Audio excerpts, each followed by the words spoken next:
Eu tenho 180 dias para mudar de vida e eu vou compartilhar tudo aqui no YouTube. Oi, meu nome é Yasmin, bem-vindos ao canal A Vida Depois dos 30.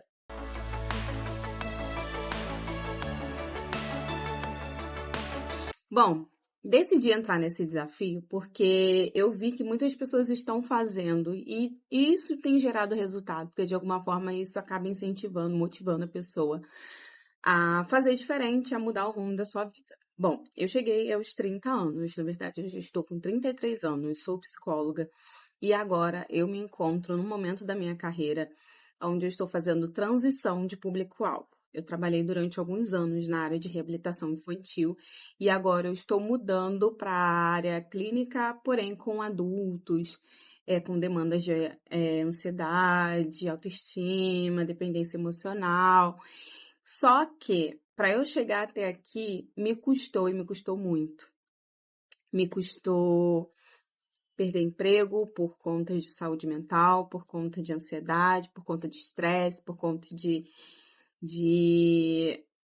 irritabilidade em excesso, gerada justamente por conta desse estresse, por alta demanda de trabalho. Eu trabalhava em clínicas que atendiam por plano de saúde, então eu perdi a paixão que eu tinha por trabalhar com esse público justamente pelo modelo de trabalho que a gente encontra na maioria das vezes.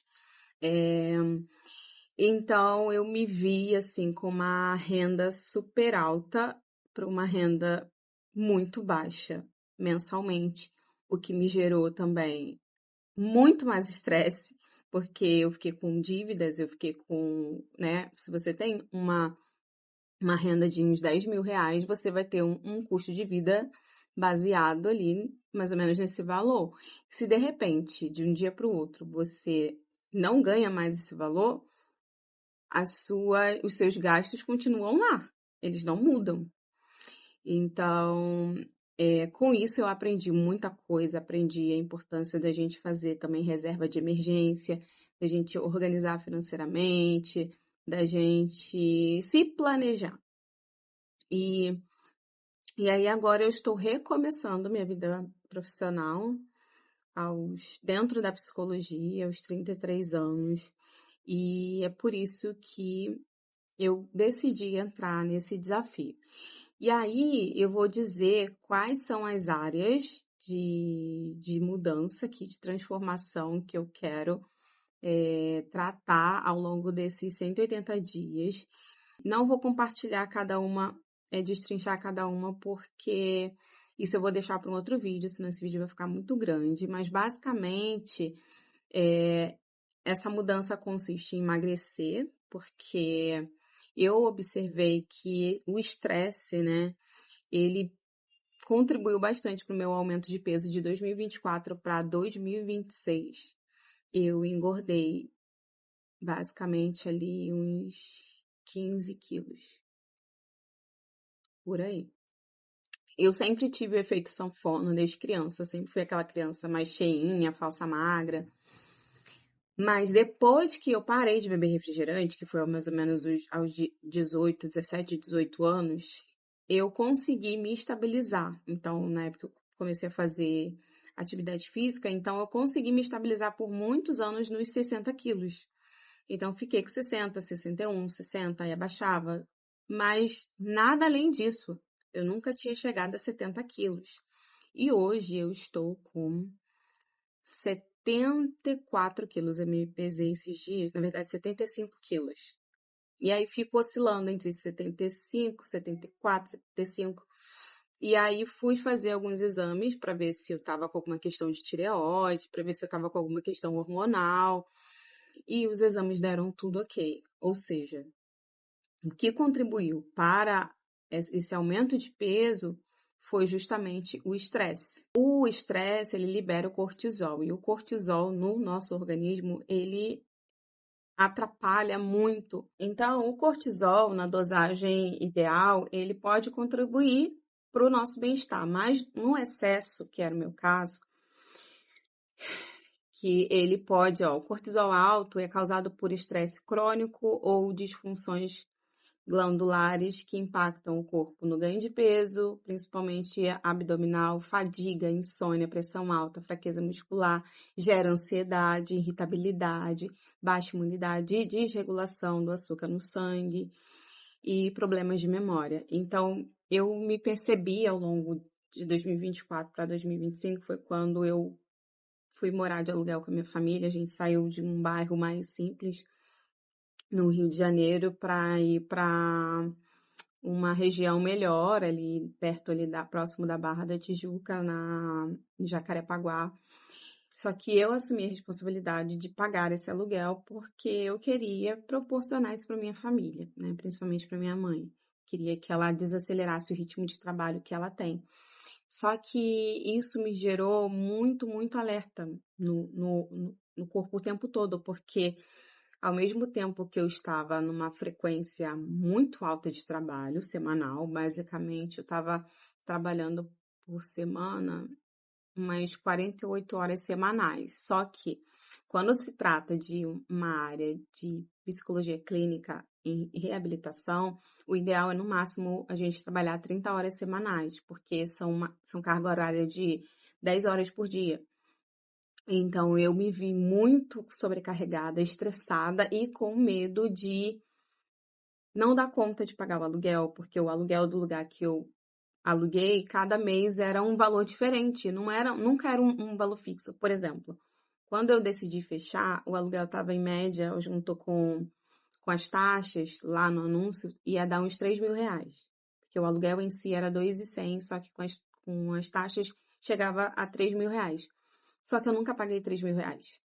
Cada mês era um valor diferente. Às vezes era 3.200, 3.300, 3.400, 3.500. E aquilo, eu ficava desesperada. Eu falei, meu Deus, aonde que eu vou chegar? O contrato de 2 anos, porque não podia ser menos que isso. E cada vez vem um valor diferente. Então, isso começou a me gerar um sofrimento tão grande, uma angústia grande, uma sensação de alerta, um medo de não conseguir dar conta, e isso foi contribuindo para essa liberação ali do cortisol, que é ali a nossa, que é quando o nosso organismo entende que há um alerta ali, eu preciso me defender, eu preciso me proteger de alguma ameaça. E isso me gerou muita ansiedade. Então, no final de 2024, para vocês verem, no final de 2024, eu fechei o diagnóstico de transtorno de ansiedade generalizada e o TDAH, de acordo com essa avaliação, era consequência dessa ansiedade. Então, eu engordei muito e eu me sentia muito cansada o tempo inteiro. Eu estava irritada, muito irritada, né? Na época eu estava fazendo terapia também para poder me ajudar a entender o que estava acontecendo comigo. Por fim, eu não consegui me manter nesse aluguel porque eu fui dispensada de alguns desses lugares que eu trabalhava e precisei retornar para a cidade onde eu cresci, que é em Nova Iguaçu. Então, atualmente eu moro em Nova Iguaçu e aí aproveitei esse tempo, obviamente, né? Que agora eu não tenho mais aluguel para pagar, a nossa casa é própria, enfim. Isso eu pude conseguir reconstruir minha saúde mental e estou reconstruindo ainda, e é aí que esse desafio entra. As áreas aqui que eu vou compartilhar, documentar com vocês aqui no YouTube é bem-estar, vida profissional e criação de conteúdo. A área de bem-estar é onde tem mais tópicos, porque eu acredito muito que se você está bem mental e fisicamente, isso vai influenciar as suas outras áreas. Então, uma área que eu vou trabalhar muito nesses meses será a área de bem-estar. Vida profissional e criação de conteúdo são os que têm menos tópicos. A área de bem-estar é o que mais tem tópicos, são 9 tópicos ao todo. Porque eu me vi em uma rotina totalmente diferente da que eu vivia antes, porque era o 8 e o 80, né? Então, eu estava numa frequência muito intensa de trabalho e agora eu estou numa frequência muito reduzida, porque eu estou recomeçando aos poucos. E isso pode gerar uma rotina sedentária, que é justamente a minha rotina atual.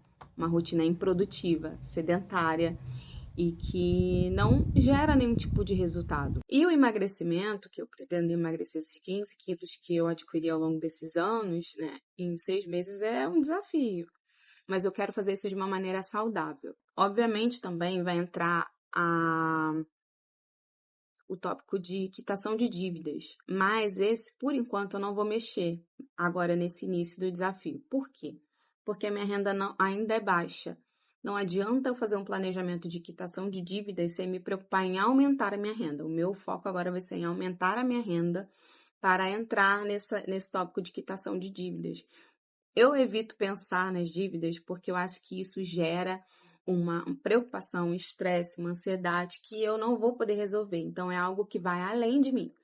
Então, agora eu estou quitando algumas coisas que por mês tem uma parcela bem menor para depois ir nas dívidas maiores. Eu tô com dívida de quebra de contrato, enfim.